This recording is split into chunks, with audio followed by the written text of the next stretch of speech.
안녕하세요. 반갑습니다. 휴준입니다. 연휴 잘 보내고 계신가요? 지금 연휴가 벌써 3일차가 됐죠? 쉬는 날은 왜 이렇게 빨리 가는지 모르겠어요. 그쵸? 그래요, 여러분. 새해 복 많이 받으시고요. 늘 좋은 일만, 올해 진짜 좋은 일만 가득하시길 진심으로 바라겠습니다. 그리고 가끔 그럴 때 있어요. 매년 오는 새해 초에는 결심을 하잖아요. 올해는 뭘 해야지. 올해는 이걸 난 하고 말 거야. 저걸 할 거야. 하는 생각을 많이 했었는데, 어느 순간부터는 좀, 한 해 한 해가 왜 이렇게 빨리 가? 약간 이런 생각만 하고, 계획, 어떤 희망? 이런 걸 많이 안 갖는 것 같기도 하다는 생각을 해요. 왜 그럴까 보면은, 조금 시간이 갈수록 지쳐가는 느낌?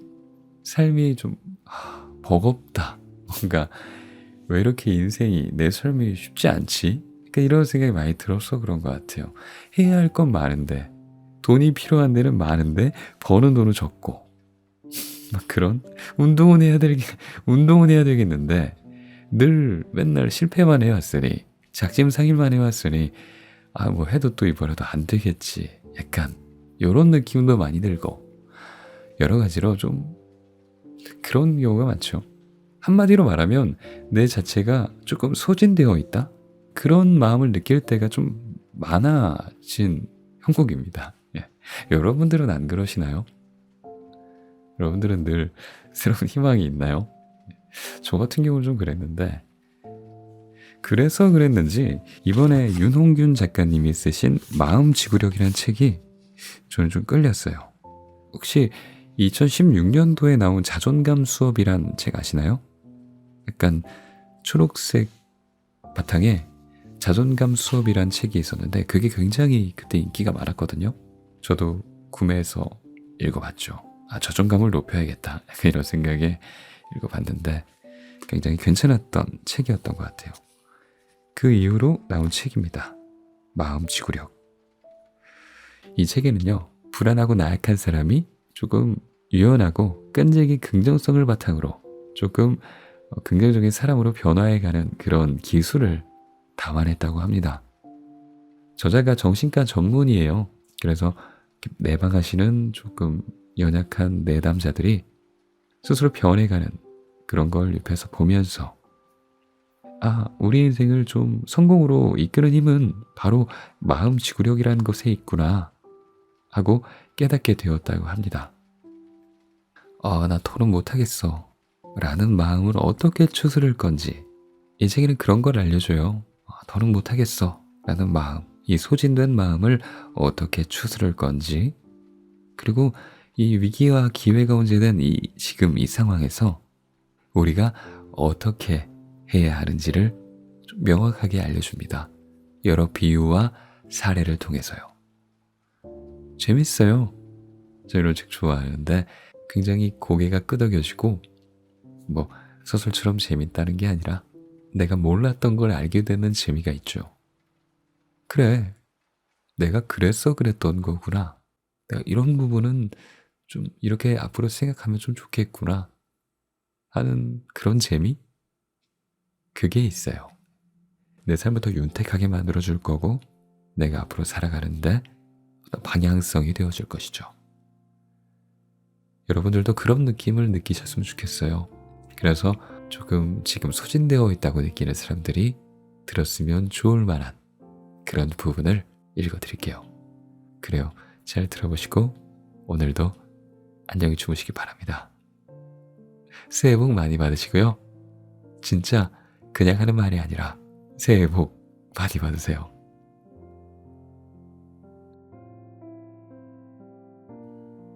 직장인의 소진과 회피. 많은 직장인이 아메리카노 샷 추가를 마시며 업무를 하는 건 자연스러운 풍경이 되었다. 커피로 버티는 직장인이 어디 한두 명인가? 근본적인 해결책이 아니란 걸 알지만 어쩔 수 없다. 퇴근에서도 소통 없이 지낸다. 가족이 있더라도 제각각 스마트폰을 보는 게 나름의 휴식이다. 이 또한 평범한 일이다. 사춘기에 접어든 아이와 신랑이 하는 게 정신적으로 여간 버거운 게 아니다. 남들도 다 그렇겠지? 하며 조용히 식사를 한다. 부모님과 통화를 하고 집안일을 마무리한 뒤 맥주를 마신다. 이것도 합리화가 된다.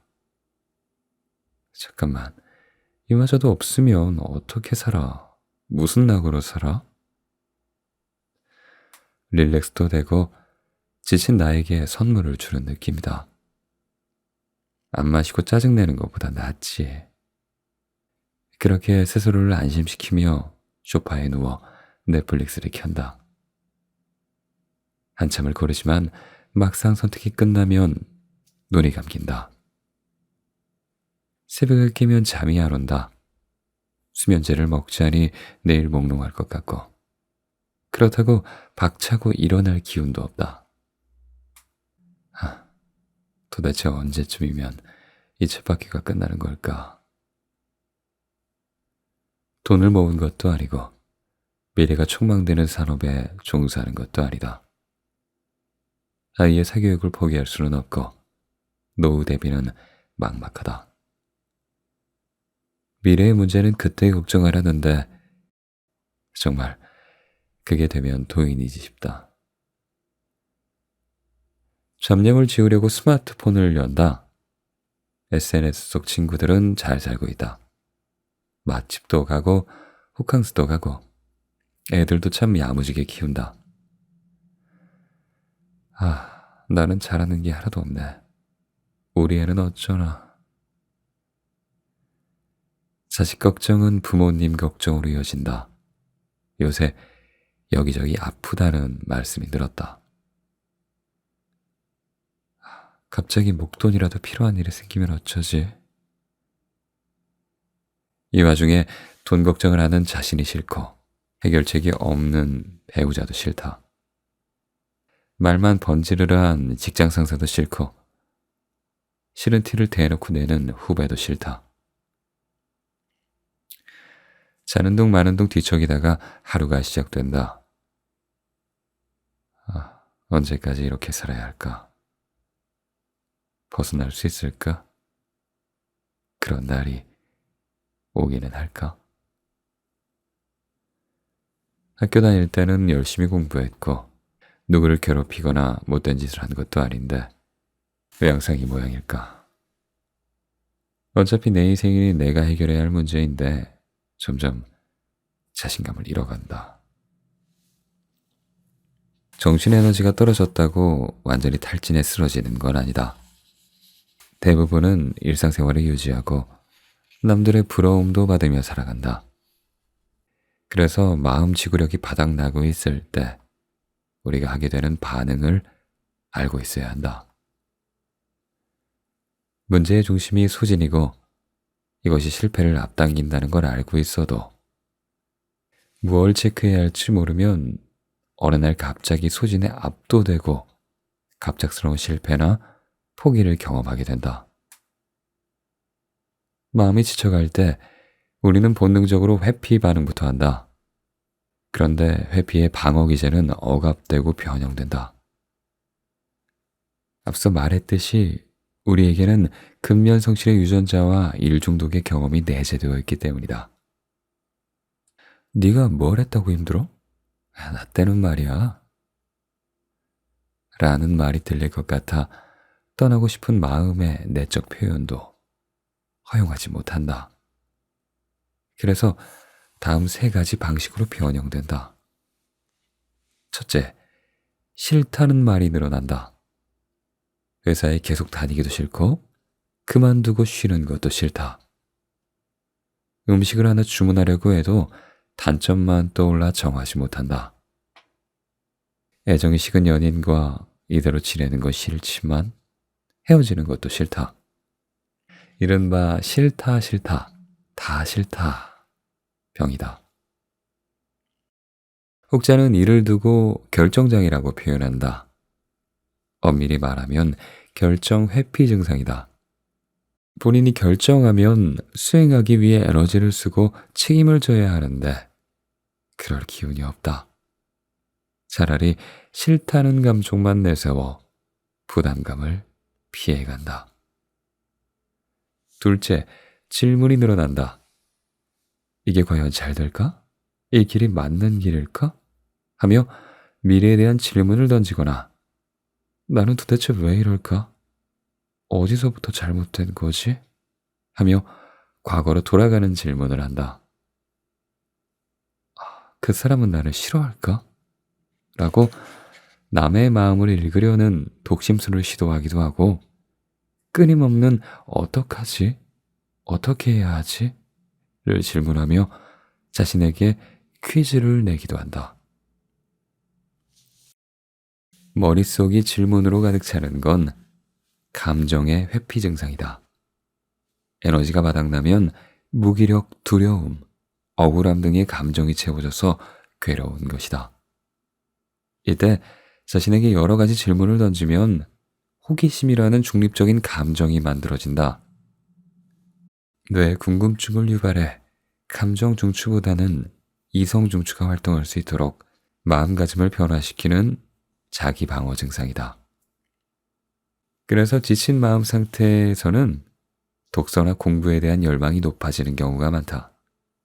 이렇게 생긴 호기심이 생산적인 활동으로 이어지는 좋은 예도 있겠지만 대부분은 그렇지 않다. 이론적으로는 알겠는데 현실에 어떻게 적용해야 하지? 저 전문가가 진짜 하고 싶었던 얘기는 무엇일까? 하면서 여전히 물음표만 남발한다.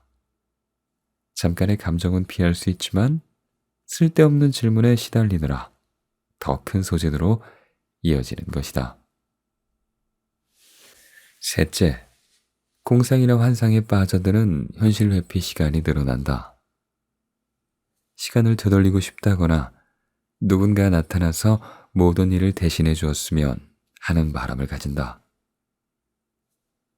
평범한 사람에게 구원자적 환상을 품었다가 실망을 느끼기도 하고 타인의 SNS를 뒤적이며 이 사람은 모든 걸 가졌나 보다 하며 부러움과 질투에 시달리기도 한다.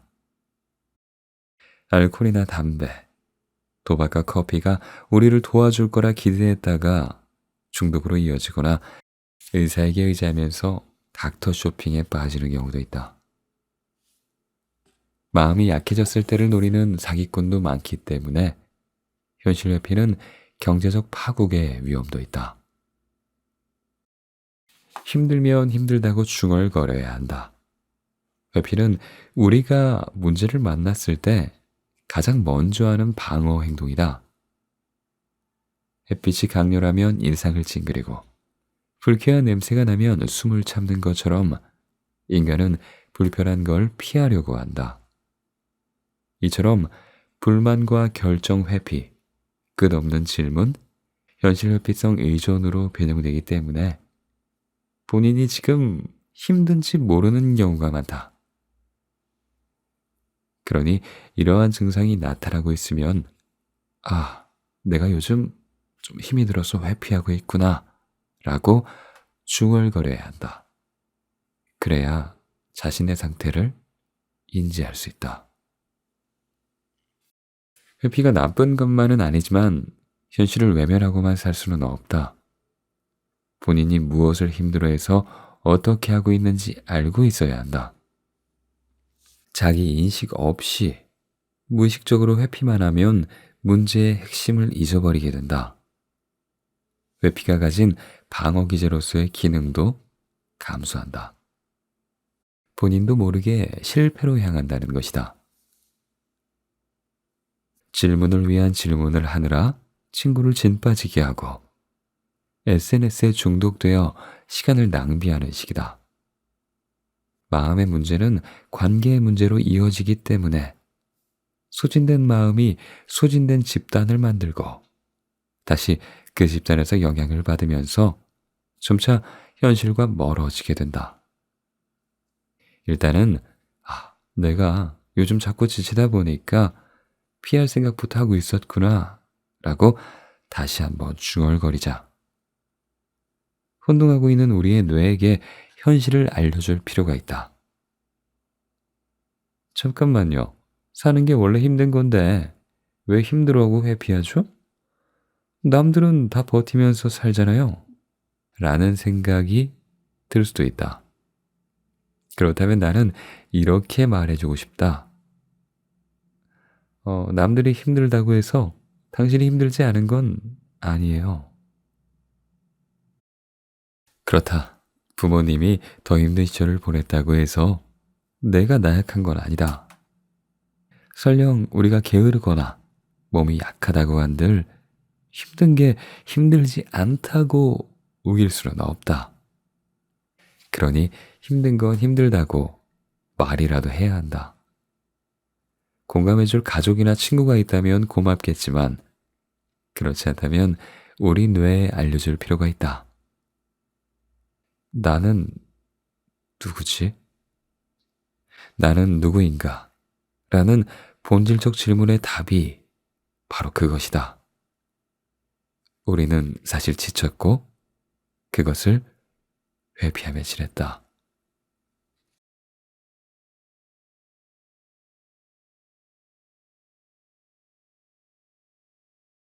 내 마음의 브레이크, 편도체.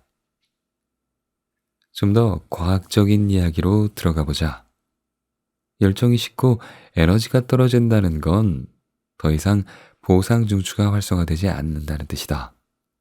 도대체 뇌에서 어떤 일이 생긴 걸까? 보상 중추는 의욕을 불러일으키는 화력 발전소 같은 곳이다. 이 발전소는 도파민이라는 연료를 공급받아 활성화된다. 도파민은 고속도로처럼 뻗어 있는 경로를 따라다니며 뇌의 이곳저곳을 활성화시킨다.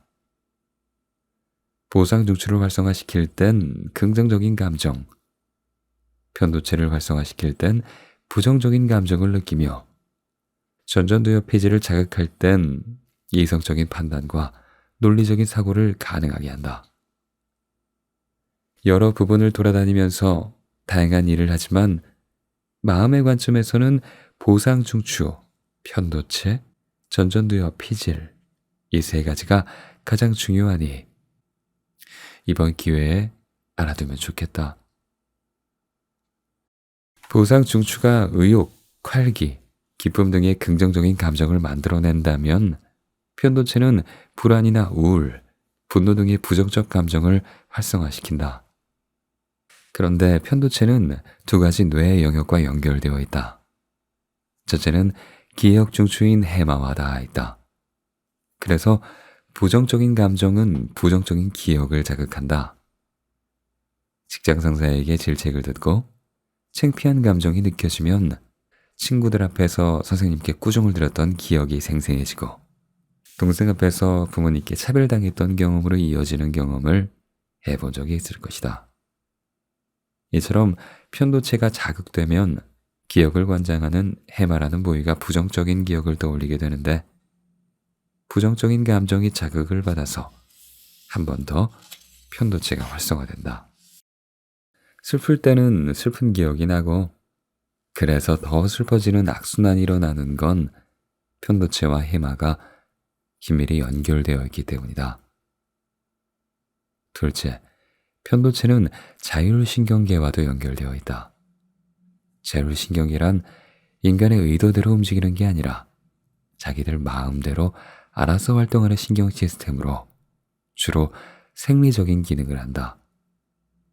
심장 두근거림, 위장 운동, 땀샘 같은 기관은 우리가 움직이고 싶다고 움직이고 멈추고 싶다고 정지되지 않는다.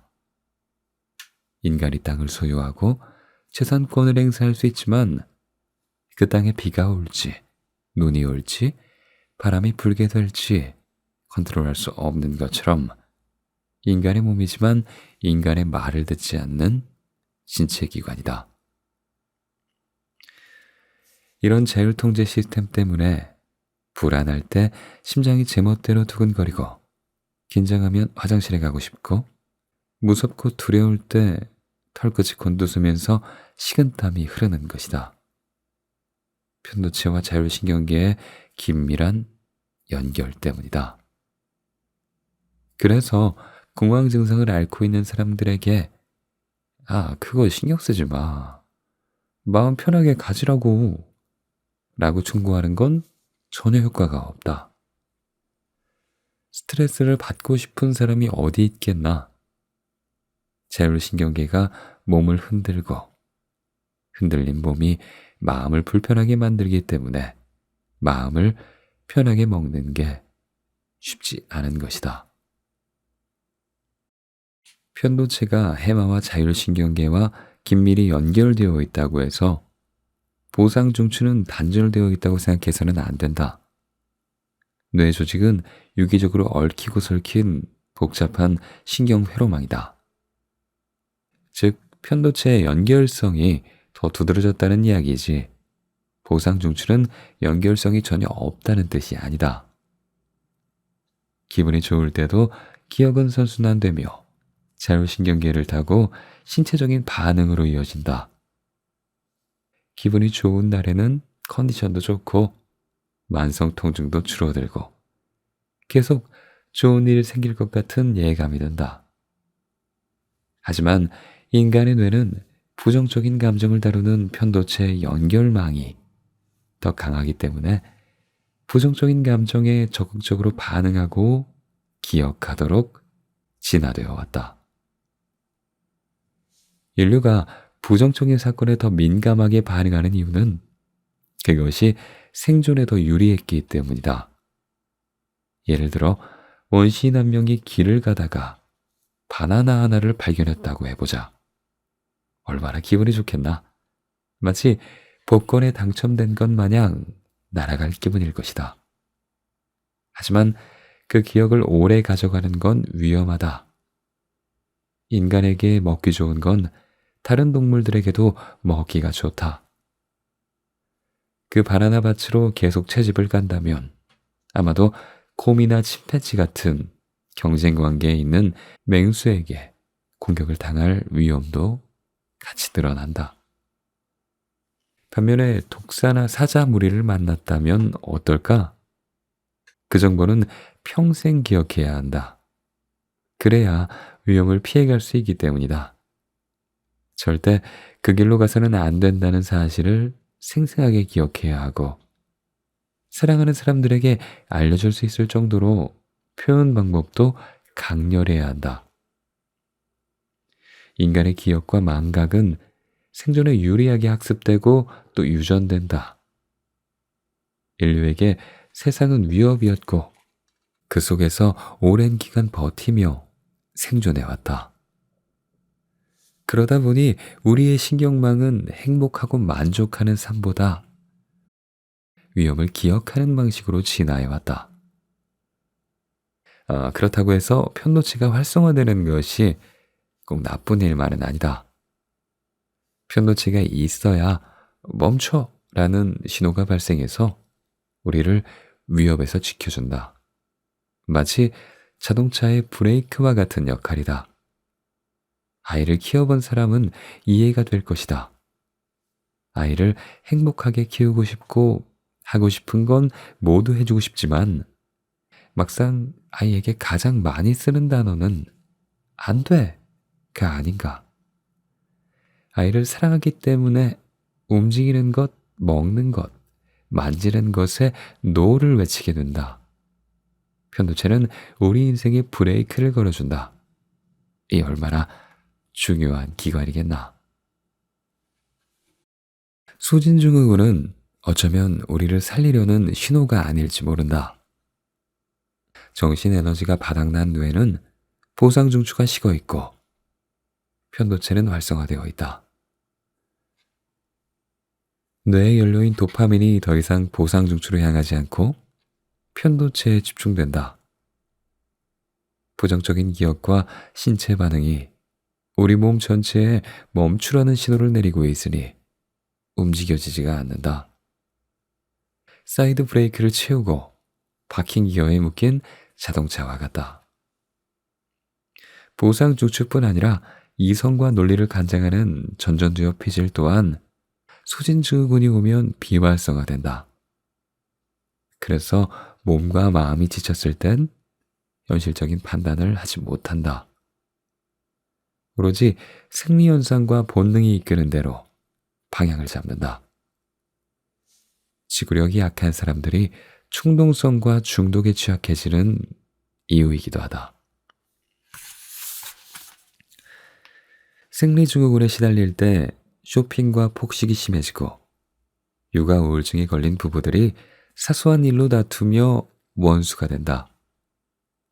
평소 같으면 참았을 말을 쏟아내고 지난 기억을 들추어낸다. 갈등을 수습하고 세련된 언어로 포장하는 표현성의 언어 중추가 전전두엽 피질에 속해 있기 때문이다. 편도체만 달아올라서 행동하니 열심히 할수록 엉뚱한 결과만 나타난다. 많은 사람들에게 이 사실을 설명하면 다들 편도체를 원망한다. 선생님, 저는요, 편도체 같은 건 없었으면 좋겠어요. 맹장 떼어내듯이 그냥 잘라버리면 안 돼요? 극단적으로는 이렇게 질문하는 학생도 있었다. 절대로 그래서는 안 된다. 그건 마치 선생님, 제 차는요, 쌩쌩 달렸으면 좋겠어요. 급정거 같은 거 안 하게 브레이크를 좀 떼주시겠어요? 라고 말하는 것과 같다.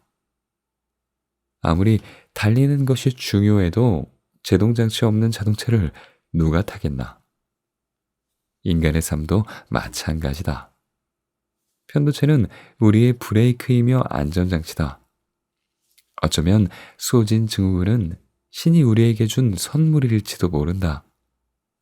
노는 법, 쉬는 법을 모르고 있을 때 소진 증후군마저 없었다면 많은 사람들이 과로와 성인병에 시달렸을 것이다.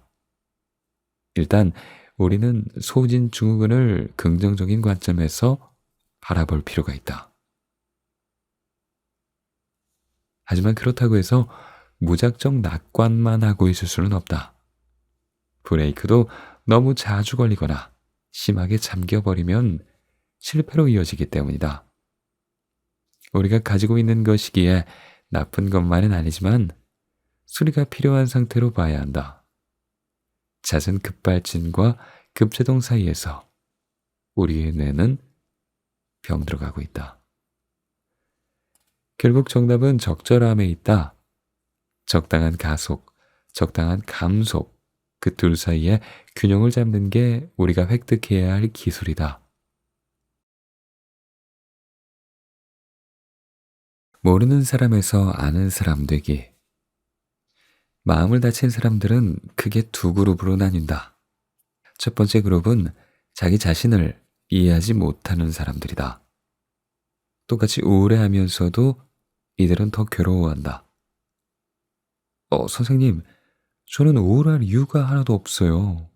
몸도 멀쩡하고 저를 사랑하는 사람도 있는데 뭐가 문제인 걸까요? 저는 왜 이렇게 유난스럽죠? 하며 스스로를 책망한다. 이런 경우 치료 과정이 굉장히 복잡하다. 우울감이나 불면, 식욕저하 같은 의학적인 증상 제거뿐 아니라 그 과정을 이해시켜야 하기 때문에 그렇다. 자신을 이해하지 못한다는 건 자존감이 떨어지거나 자기 공감 능력에 문제가 있을 가능성도 있다. 그래서 심리적인 분석과 사회기술적인 업그레이드까지 필요한 경우가 꽤나 많다. 두 번째 그룹은 자신을 이해하는 사람들이다. 자신이 왜 아픈지 알고 있는 사람들은 그나마 여유가 있다. 선생님, 제가 요즘 통 입맛이 없어요.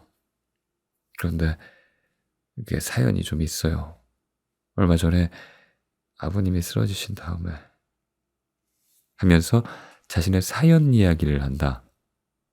이들은 본인이 힘들다는 사실을 인정하고 있다. 그래서 증상만 걷어내도 많이 좋아진다. 적어도 원인이 뭘까? 정말 모르겠어. 를 반복하며 자포자기하지 않는다.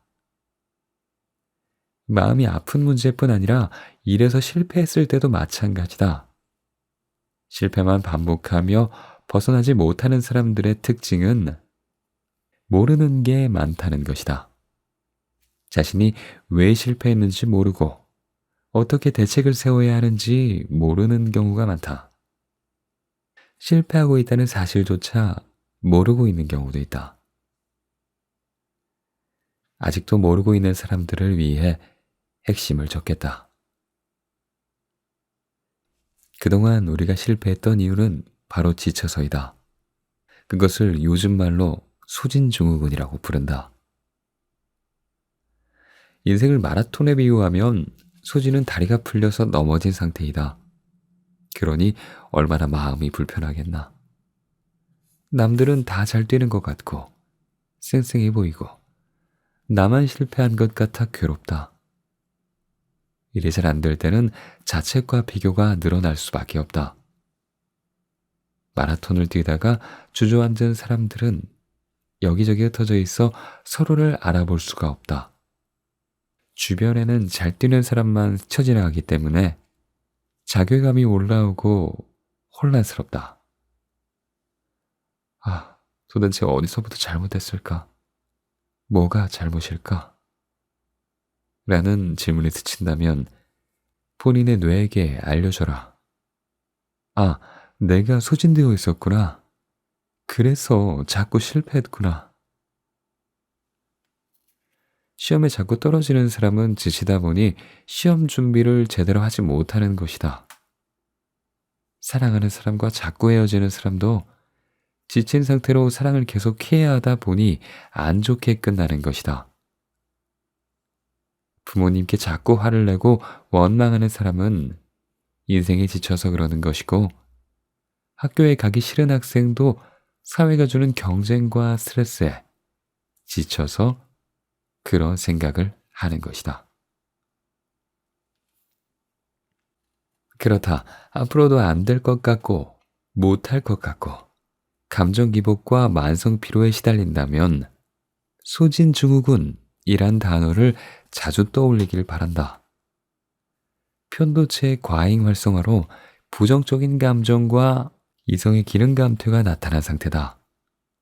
작심삼일로 끝나는 이유도, 집중력이 떨어지는 이유도, 마음지구력이 바닥나 뇌가 지쳐서 그렇다. 그래도 계속 질문이 생길 수 있다. 그래, 지금 문제가 소진 때문에 생기는 건 알겠는데, 근데 왜 자꾸 소진이 되는 거죠? 남들은 지구력 있게 잘 해내는데 말이죠. 그것도 앞으로 이야기하겠다. 그 전에 먼저 알아봐야 할 것이 있다. 바로 마음지구력을 가진 사람들은 어떤 사람들인지 알아야 한다. 우리는 문제를 해결하기 위해 이 책을 읽고 있기 때문이다. 근본적인 원인만 찾다 보면 또 지친다. 그러니 지치지 않는 사람들은 어떤 사람인지 알아보고 먼저 파악하고 넘어가자.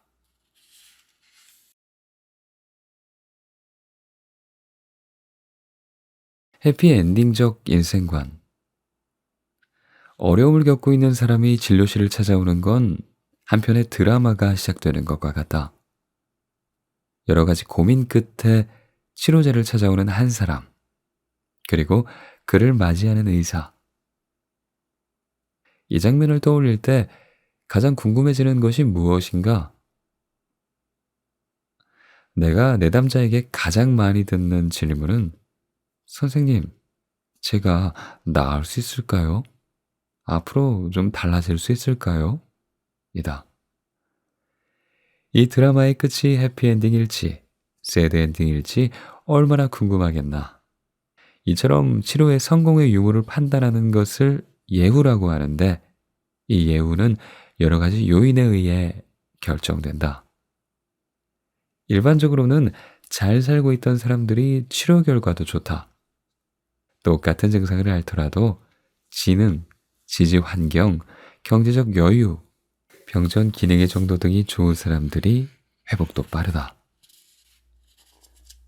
흥미로운 건 긍정적인 정서가 습관화된 사람들이 행복의 기본 수준도 높다는 점이다.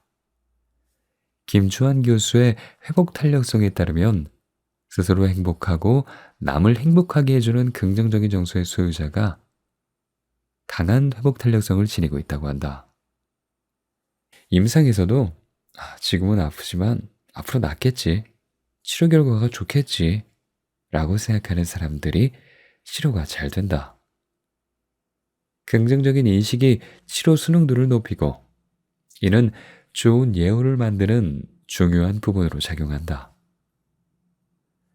관점이 뭐 그리 중요하냐고 반문할 수도 있다. 하지만 생각해보자. 나머지 예후인자들은 우리가 선택할 수 없는 고정 변수다. 지능은 어느 정도 선천적인 부분이 많고 당장 부자가 될 수도 없다. 공격적이거나 냉소적이었던 주변 환경이 갑자기 나를 지지하는 환경으로 변하는 것도 불가능하다. 하지만 예감은 선택할 수 있다. 앞으로 치료가 잘 될 것 같은가요? 안 될 것 같은가요? 라는 질문을 받았을 때 잘 될 것 같은데요? 를 선택하는 사람이 성공 확률도 높다. 해피엔딩을 생각하고 있는 게 절대적으로 유리한 이유다. 미래를 긍정적으로 바라보느냐 하는 건 치료뿐만 아니라 지속성 측면에서도 매우 중요한 요소다. 무엇이든 꾸준히 해내려면 해피엔딩을 떠올리는 사람들이 유리하다. 예를 들어 부자가 되는 과정을 한번 떠올려보자. 돈을 모으기 위해선 반드시 번 돈보다 적게 써야 한다. 그런데 긍정적인 예감을 가진 사람과 부정적인 예감을 가진 사람 중에 과연 누가 돈을 모으는 데 성공할 수 있을까? 이렇게 노력하면 좋은 일이 생기겠지 라고 믿고 있어야 소비의 욕구를 참을 수 있다. 범죄를 저질러 돈을 번 사람들이 부자가 될 수 없는 것이 이런 이유 때문이다. 언제 잡혀 들어갈지 모른다 라는 불안감이 엄습하는데 어떻게 돈을 모을 수 있겠나? 도박과 유흥, 방탕한 생활의 유혹을 이길 수 없다. 드라마를 볼 때도 마찬가지다. 많은 사람들에게 인기 있는 드라마에는 희망적인 요소들이 섞여 있다. 중간중간 눈물도 나고 갈등이 격화되는 장면이 있다고 하더라도 끝까지 보면 문제가 해결되겠지 하는 클리셰가 숨어 있다. 시청자들을 조마조마하게 만들면서도 마지막에는 후련하게 해피엔딩으로 끝나는 시나리오. 그때 시청자들의 보상 중추가 활성화된다. 이 작가의 다음 작품도 꼭 봐야지 하는 동기부여도 생성된다. 인생이란 드라마는 어떤가?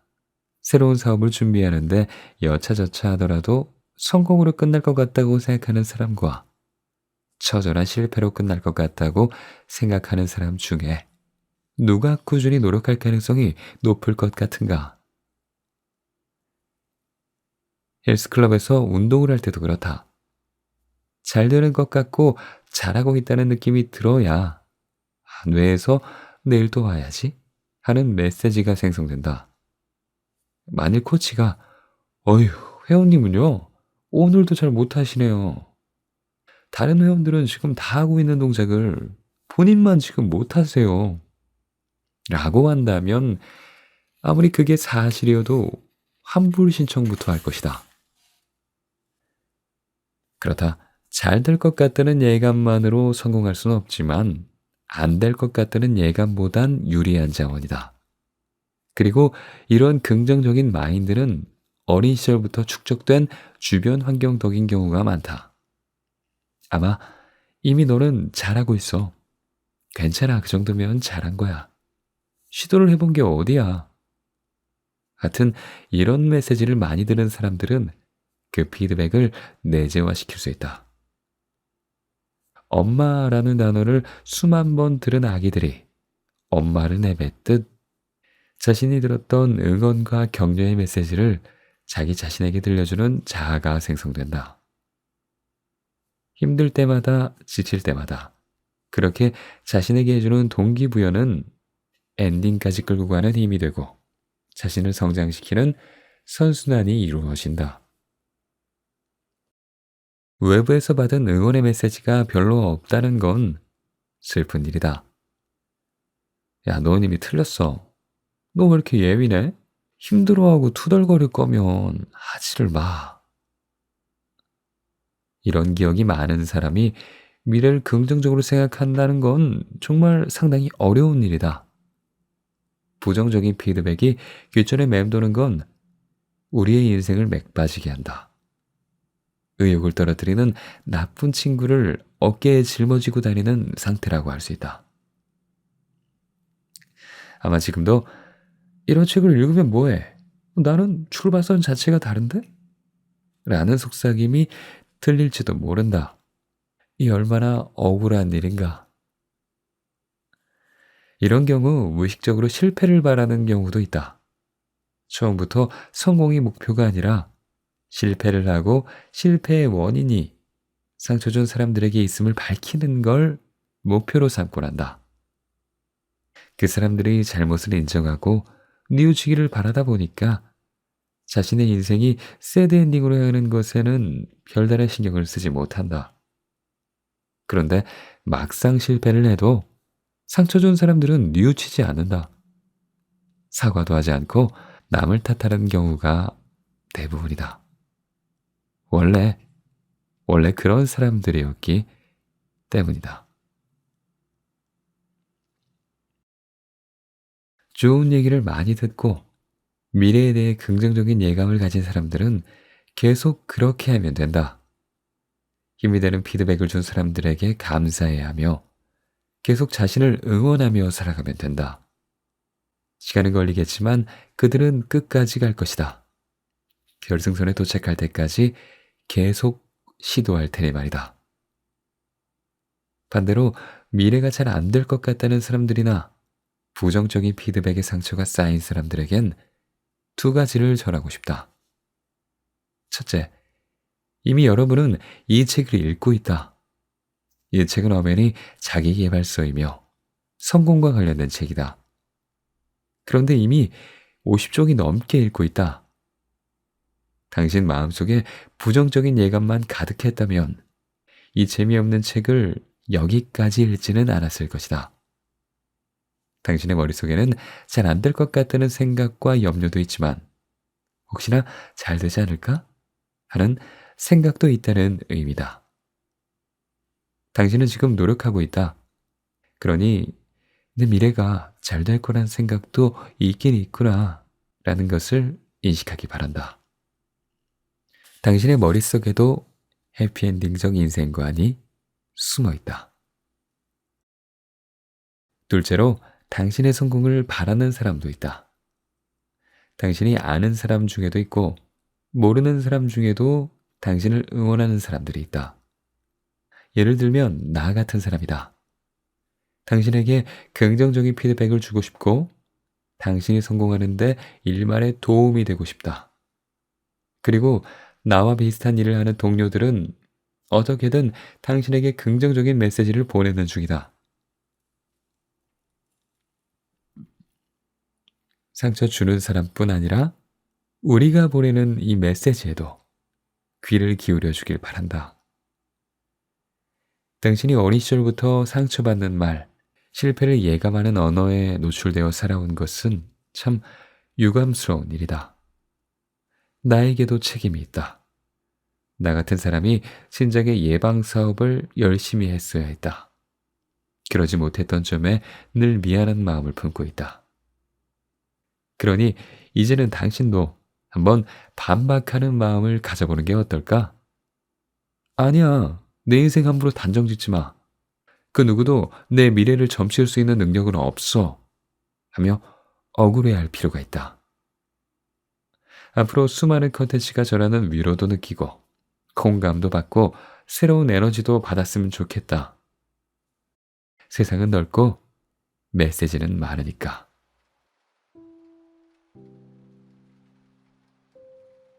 마음지구력이란 책 읽어봤습니다. 오늘 제가 읽어드린 부분은 직장인의 어떤 소진되는 부분, 자신이 되게 다 싫고 이것저것 하기 싫은데 그 원인을 모를 때가 있죠. 그게 원인이 간단하다. 그냥 네가 소진되었기 때문이다. 라고 말하는 부분 읽어봤습니다. 우리가 먹고 사는데 치중하다 보면 되게 열심히 일하려고 하거든요. 그러다 보면 나를 돌볼 시간이 없어요. 그런데 어느 순간 차에 기름이 다 떨어져서 엑셀을 밟아도 앞으로 나가지 않는 순간이 있듯이 우리 사람도 마찬가지인 것 같아요. 뭐든 열심히 최선을 다해서 노력해서 하다 보면 지치는 순간이 오기 마련인 것 같아요. 그럴 때 내가 지금 지쳐 있구나. 지쳐서 이것도 싫고 저것도 싫고 좋아하는 것도 없고 그러는 거구나. 뭘 해야 될지 잘 모르겠고 피곤하고 운동도 하기 싫고 움직이기 싫고 그런 거구나를 알았으면 좋겠어요. 그걸 아는 게 회복의 첫걸음인 것 같습니다. 정말로. 저도 그런 적이 있었거든요. 어떤 순간에 계속 뭔가 피곤한데 잠은 안 오고 하는 그런 순간이 왔었어요. 불면증이죠. 어떻게 보면 편도체가 활성화되어 있는 순간이라고도 볼 수 있을 거예요. 많은 사람들이 얘기하잖아요. 이 책에서도 나오고 편도체가 활성화되면 심장이 막 두근거리고 좀 교감신경이 활성화됐다고 하죠. 약간 그런 느낌이 쭉 갑니다. 좀 마음이 차분해지지도 않고 몸도 차분해지지도 않는 상태가 계속되는 거죠. 왜 그럴까를 생각을 많이 해봤는데 저 같은 경우는 너무 지쳐있고 너무 내 자신에게 부담을 많이 줘서 그런 것 같다는 생각이 들었어요. 그래서 좀 쉬고 명상도 좀 하고 나의 삶을 100이라고 쳤을 때 옛날에 80, 90 정도의 노력을 하고 10 정도 쉬었다면 지금은 좀 그 비중을 많이 낮춰서 60은 열심히 일하고 나머지 40은 조금 그냥 놀고 쉬는 시간으로 갖고 잠도 잘 자려고 노력하고 그러고 있습니다. 그랬더니 좀 60이 나 일하는 시간이 좀 더 수월해요. 견디기도 쉽고 할만하고 살만하달까? 그런 생각이 듭니다. 그런 와중에 또 긍정적인 마음도 드는 것 같아요. 이 정도면 뭐 괜찮네 하는 생각? 그래요. 그런 의미에서 오늘 이 책 읽어드렸어요. 마음지구력이란 책. 삶의 경로를 재탐색하는 발칙한 끈기에 대한 이야기. 어쩌면 소진은 우리를 살리려는 신호가 아닐까. 정말 맞는 말인 것 같아요. 소진되었다라는 시그널이 없으면 우린 계속 노력하겠죠. 몸이 아픈데 그 좋은 시그널인 것 같아요. 지금 내가 쉴 때구나. 이걸 내가 무시하면 안 되겠구나. 내가 의지력을 발휘해서 뭔가 하는 게 아니라 그냥 자연스럽게 할 수 있는 상태로 나를 만들어야겠구나. 이런 생각을 하는 게 중요한 것 같습니다. 네. 그래요, 여러분. 오늘도 고생 많으셨어요. 제 유튜브에 들어오셔서 이걸 들으시는 분들도 약간 쉬려고 듣는 거라 같아요. 전 그런 생각을 해요. 세상이 참 빠르게 돌잖아요. 근데 이렇게 잠깐의 릴렉스하는 시간을 갖는다는 건 참 좋은 일인 것 같아요. 그런 의미에서 여러분들은 현명한 사람입니다. 네. 제 유튜브에 맞아서 그렇다는 건 아니고요. 어쨌든 고맙습니다. 예, 저도 열심히 쉬겠습니다. 그래요. 다음 주에 만나요. 갈게요. 안녕. 새해 복 많이 받으세요. 안녕.